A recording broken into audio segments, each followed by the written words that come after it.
ವೀಕ್ಷಕ ಪ್ರಭುಗಳೇ, welcome to Gangavathi series. ನೀವು ನೋಡ್ಬೋದು, ನಾವಿವತ್ತು ಬೆಂಗಳೂರಿಂದ ಗಂಗಾವತಿಗೆ ಬಂದಿದ್ದೀವಿ. ಗಂಗಾವತಿ ಅನ್ನೋದು ಕೊಪ್ಪಳ ಜಿಲ್ಲೆಯಲ್ಲಿ ಒಂದು ಪ್ರಮುಖವಾದ ತಾಲೂಕು. ಶತಮಾನಗಳ ದಶಕಗಳಿಂದ ಆಚೆಗೂ ಇತಿಹಾಸ ಇದ್ದಂಥ ನಾಡು ನಮ್ಮ ಗಂಗಾವತಿ. ಹೌದು, ನಮ್ಮ ಕೆಚ್ಚಿದೆಯ ಕನ್ನಡಿಗ ದಕ್ಷಿಣ ಪತೇಶ್ವರ ಅಂತ ಹೇಳ್ಬೋದು. ಅವರೇ ನಮ್ಮ ಗಂಡುಗಲಿ ಕುಮಾರರಾಮ. ಗಂಡುಗಲಿ ಕುಮಾರರಾಮ ಹುಟ್ಟಿ ಬೆಳೆದಂಥ ನಾಡು ನಮ್ಮ ಗಂಗಾವತಿ. ಹೌದು, ಇವತ್ತಿಂದ ನಮ್ಮ ಗಂಗಾವತಿ ಸೀರೀಸ್ ಸ್ಟಾರ್ಟ್ ಆಗುತ್ತೆ.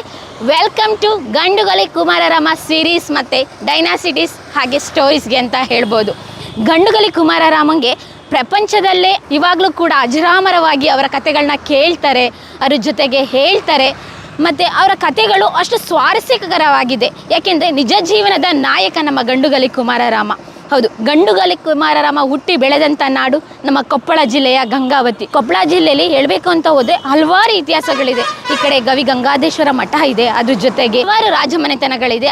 ಅದ್ರ ಜೊತೆಗೆ ನಿಮ್ಮೆಲ್ಲರ ನೆಚ್ಚಿನ ಕನ್ನಡಿಗ ರಾಜ ಯಾವ ರೀತಿ ತನ್ನ ಆಸ್ಥಾನಗಳನ್ನ ಉಳಿಸ್ಕೋಬೇಕು ಅಂತ ಹೇಳಿದರೆ, ಯಾರನ್ನು ಕೂಡ ಒಂದು ಬಲಾಢ್ಯ ಸಾಮ್ರಾಜ್ಯವನ್ನು ಕಟ್ಟಿ ಬೇರೆ ರಾಜರು ನಮ್ಮ ರಾಜ್ಯಕ್ಕೆ ಬರಬಾರ್ದು ಅಂತ ಹೇಳಿ ಇಡೀ ದಕ್ಷಿಣ ಭಾರತದಲ್ಲೇ ಪ್ರಪ್ರಥಮವಾಗಿ ಕೋಟೆಯನ್ನು ಕಟ್ಟಿದಂಥ ನಮ್ಮ ಕನ್ನಡಿಗ ಗಂಡುಗಲಿ ಕುಮಾರರಾಮ. ಭಾರತದ ಇತಿಹಾಸದಲ್ಲಿ ಗಂಡುಗಲಿ ಕುಮಾರರಾಮನ ಚರಿತ್ರೆಯನ್ನು ತೆಗೆದು ನೋಡಿದರೆ ಬಗೆದಷ್ಟು ಇತಿಹಾಸ ಹಾಗೆ ಸಾಕ್ತಲೇ ಹೋಗುತ್ತೆ. ಹೌದು, ನಮ್ಮ ಕೊಪ್ಪಳ ಜಿಲ್ಲೆಯಲ್ಲಿರುವಂತಹ ಗಂಗಾವತಿ ತಾಲೂಕಿನಲ್ಲಿರುವಂಥ ಅವ್ರ ವಂಶಸ್ಥರು ಇನ್ನೂ ಇದ್ದಾರೆ.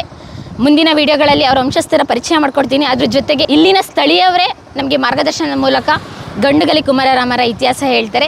ಬನ್ನಿ, ಎಲ್ರಿಗೂ ಕೊಪ್ಪಳ ಜಿಲ್ಲೆಯ ಗಂಗಾವತಿ ತಾಲೂಕಿಗೆ ಸ್ವಾಗತ. ಗಂಡುಗಲಿ ಕುಮಾರರಾಮನ ಇತಿಹಾಸಕ್ಕೆ ಸ್ವಾಗತ, ಸುಸ್ವಾಗತ. ಕಮ್ ಟು ಗಂಡುಗಲಿ ಕುಮಾರರಾಮನ ಇತಿಹಾಸಕ್ಕೆ ಸ್ವಾಗತ, ಸುಸ್ವಾಗತ.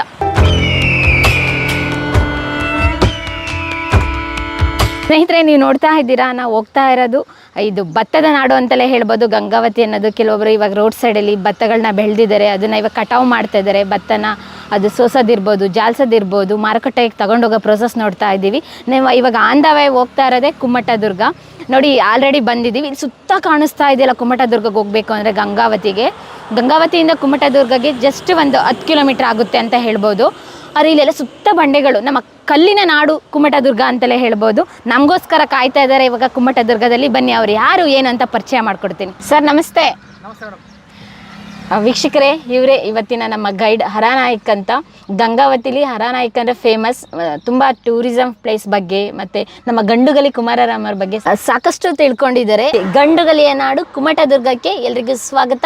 Welcome to Kummatadurga. ಬನ್ನಿ, ನಮ್ಮ ಗಂಡುಗಲಿ ಕುಮಾರರಾಮನ ಇತಿಹಾಸಕ್ಕೆ ತಮ್ಮೆಲ್ಲರಿಗೂ ಆತ್ಮೀಯರೆಲ್ಲರಿಗೂ ಸ್ವಾಗತ, ಸುಸ್ವಾಗತ. ಇಲ್ಲಿಂದ ಗಂಡುಗಲಿ ಕುಮಾರರಾಮನ ಕುಮ್ಮಟದುರ್ಗ ಕಾರ್ ಡ್ರಾಪ್ ಮಾಡಿ ನಡ್ಕೊಂಡು ಹೋಗ್ಬೇಕು. ಇವಾಗಲೇ ನಡ್ಕೊಂಡು ಹೋಗ್ಬೇಕು ಅಂತ ಹೇಳಿದರೆ ಇಷ್ಟೊಂದು ಫೆಸಿಲಿಟೀಸ್ ಇದ್ರು ಆವಾಗ ಕಾಲ್ನಡಿಗೆಯಲ್ಲಿ ಹೋಗ್ಬೇಕಿತ್ತು. ಅದ್ರ ಜೊತೆ ಕುದುರೆ ಸವಾರಿಗಳ ಮೂಲಕ ರಾಜರು ಸೈನಿಕರು ಓಡಾಡ್ತಾ ಇದ್ರು. ಬನ್ನಿ ನೋಡೋಣ, ಸಾಕಷ್ಟು ರೋಚಕತೆಗಳಿದೆ ನಮ್ಮ ಗಂಡುಗಲಿ ಕುಮಾರರಾಮನ ಬಗ್ಗೆ. ಡಿಜಿಟಲ್ ಮಾಧ್ಯಮಕ್ಕೆ ನಿಮಗೆ ಸ್ವಾಗತ. ನಮಸ್ತೆ ಮೇಡಮ್, ನಿಮಗೂ ಕೂಡ ಸ್ವಾಗತ. ಇವತ್ತು ನಾವು ಇದು ಯಾವತ್ತೂ ಅಳೆಯದೇ ಇರತಕ್ಕಂಥ ಒಂದು ಚರಿತ್ರೆ ನಮ್ಮ ಕುಮಾರರಾಮಂದು. ನಾವು ಇವತ್ತು ನಾಳೆ ದಕ್ಷಿಣ ಭಾರತದಲ್ಲಿ ಒಬ್ಬ ದೈವವಾಗಿ ಪೂಜೆಗೊಳ್ತಕ್ಕಂಥ ಒಬ್ಬ ಅರಸ ಇದ್ದರೆ ಅದು ಕುಮಾರರಾಮ. ನೀವು ಬಂದಿದ್ದು ಕೂಡ ನಮಗೆ ಬಹು ಸಂತೋಷ ವಿಷಯ. ನಾವು ಕೂಡ ಸಾಕಷ್ಟು ಕುಮಾರರಾಮನ ಚರಿತ್ರೆಯನ್ನು ಬೆಳಕಿಗೆ ತರಬೇಕು, ಮತ್ತೊಮ್ಮೆ ಆತನ ಇತಿಹಾಸ ಮರುಕಳಿಸ್ಬೇಕಂತಂದೇಳಿ ನಾವು ಕೂಡ ಸಾಕಷ್ಟು ಪ್ರಯತ್ನ ಮಾಡ್ತಾಯಿದ್ವಿ.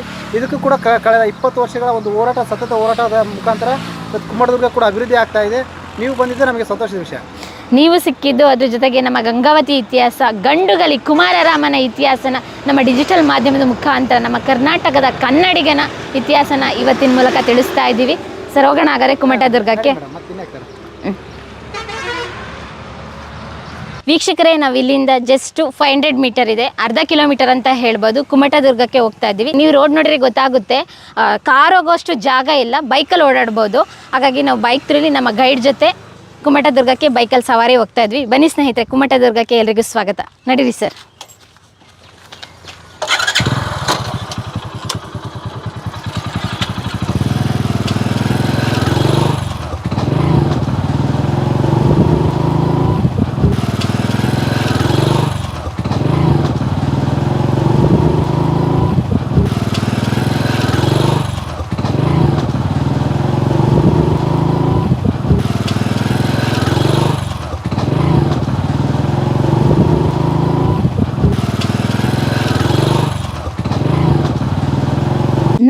ಕನ್ನಡಿಗರೇ, ನಮ್ಮ ಪರಿಶ್ರಮದ ಮೂಲಕ ವಿಡಿಯೋವನ್ನು ಚಿತ್ರೀಕರಣ ಮಾಡಿ ನಮ್ಮ ಚಾನೆಲ್ ಅಲ್ಲಿ ಪ್ರಸಾರ ಮಾಡ್ತಾ ಇದ್ವಿ. ಈ ನಮ್ಮ ಸಣ್ಣ ಪ್ರಯತ್ನ ನಿಮ್ಗೆ ಇಷ್ಟ ಆದ್ರೆ ನಮ್ಮ ಚಾನೆಲ್ನ ಖಂಡಿತ ಸಬ್ಸ್ಕ್ರೈಬ್ ಮಾಡಿ, ನಮ್ಮೊಂದಿಗೆ ನೀವು ಕೈ ಜೋಡಿಸಿ, ನಿಮ್ಮ ಕೈಲಾದಷ್ಟು ಸಹಾಯ ಮಾಡಿ, ಪ್ರೀತಿಯಿಂದ ಅರಸಿ.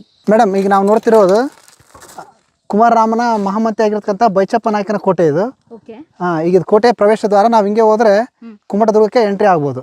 ಸರ್, ಹಾಗಾದ್ರೆ ಇಲ್ಲಿ ಕೋಟೆ ಯಾರ ಹೆಸರಲ್ಲಿದೆ? ಇಲ್ಲಿ ಸ್ಟಾರ್ಟಿಂಗ್ ಹೇಳಿದ್ರಿ. ನಿಜ ಮೇಡಮ್. ಇಲ್ಲಿ ಕೂಡ ಅಕ್ಕರಾಯನ ದ್ವಾರಬಾಗಿಲು ಮತ್ತು ಬುಕ್ಕರಾಯನ ದ್ವಾರಬಾಗಿಲು ಈ ರೀತಿಯಾಗಿ ಪ್ರತಿಯೊಂದು ಕೋಟೆಗೂ ಕೂಡ ಅದರದೇ ಆದ ಅವರು ಅಲ್ಲಿರ್ತಕ್ಕಂಥ ಪ್ರಮುಖರ ಹೆಸರುಗಳನ್ನು ನಾಮಕರಣ ಮಾಡಿದ್ದಾರೆ ಮೇಡಮ್. ಅಕ್ಕ ಬುಕ್ಕ ವಿಜಯನಗರ ಸಂಸ್ಥಾಪಕರು. ನಿಜ ಮೇಡಮ್. ಇದೇ ಅಕ್ಕ ಬುಕ್ಕರ ಮೂಲ ನೆಲೆ, ವಿಜಯನಗರ ಸಾಮ್ರಾಜ್ಯದ ಮೂಲ ತಾಣ ಅಥವಾ ವಿಜಯನಗರದ ತೊಟ್ಟಿಲು ಇದು ನಮ್ಮ ಕುಮಟದುರ್ಗ. ಓಕೆ, ಹಾಗಾದ್ರೆ ತುಂಬಾ ರೋಚಕ ಕಥೆಗಳಿದೆ. ನಿಜ ಮೇಡಮ್, ಎಷ್ಟು ಬಗೆದಷ್ಟು ಕಥೆ ಇದೆ. ಓಕೆ, ಹಾಗಾದ್ರೆ ನಾವೀಗ ಹೋಗ್ತಾ ಇರೋದು ಕುಮಟದುರ್ಗದ ಎಂಟ್ರೆನ್ಸ್ ಅಂತ ಹೇಳ್ಬೋದು. ಇಲ್ಲೆಲ್ಲ ಕಾಣಿಸ್ತಾ ಇರೋದು ಕೋಟೆ ಕುರುಹುಗಳು. ಕೋಟೆ ಕುರುಹುಗಳು ಮೇಡಮ್. ಎಷ್ಟು ಎಕರೆ ಇರ್ಬೋದು ಸರ್ ಈ ಕೋಟೆ? 3,500 ಎಕರೆ ಮೇಲ್ಪಟ್ಟಿದೆ ಮೇಡಮ್ ಇದೆಲ್ಲ ಒಟ್ಟುವರೆಗೆ. ಓ ಮೈ ಗಾಡ್, 3,500 ಎಕರೆ.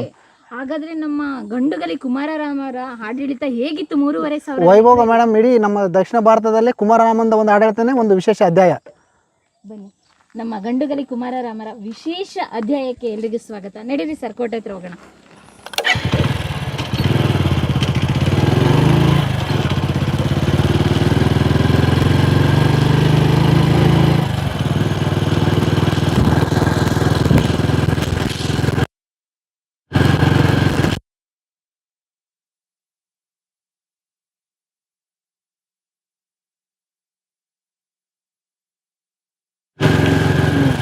ಇನ್ನು ಸುಸ